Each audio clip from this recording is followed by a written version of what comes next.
Je ne sais pas ce qui prévaut dans le curieux cerveau des hommes politiques.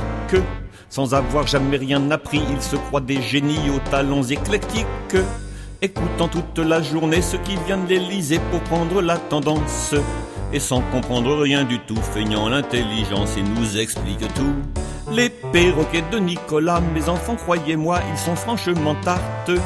Dans chaque journal de 20 heures face aux présentateurs, mais de ceux qu'on encarte, ils reprennent le même propos, c'est du bon du Nico, serein dans la tourmente, en nous prenant bien pour des cons, faute d'opposition ou de questions cinglantes.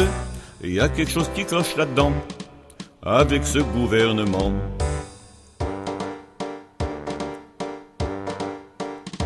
Cela dure pendant des jours, chacun avec amour, imitant le modèle, en espérant tous devant nous faire passer d'un seul coup l'histoire de la mère Michel. Sachant qu'au cas d'un minimos, le patron serait féroce mais sans oser rien dire. Certains on ne les contrarie pas, je le crois sans médire, c'est le cas de Nicolas.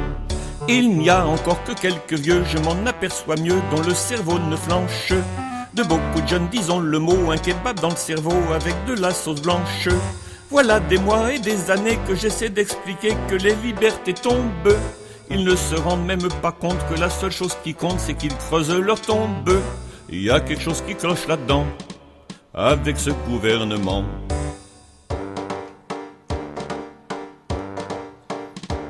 Il a fait des tonnes et des tas à tous les chefs d'État, il a rendu visite.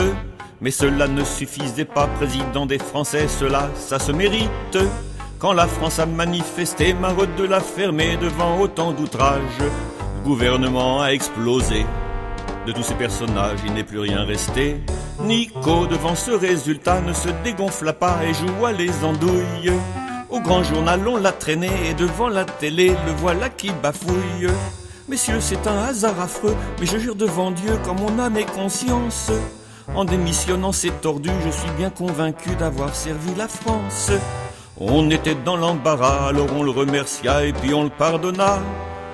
Et le pays reconnaissant les luttes immédiatement à nouveau président.